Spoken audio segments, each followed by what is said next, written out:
Тебе. Єдине і присно, і во веки веков. Амінь.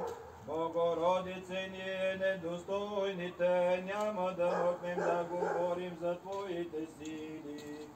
Защото ако Ти не би престоявала да се моли за нас, кой ли би ни винаги спасяваш Твоите раби от всякакви зли.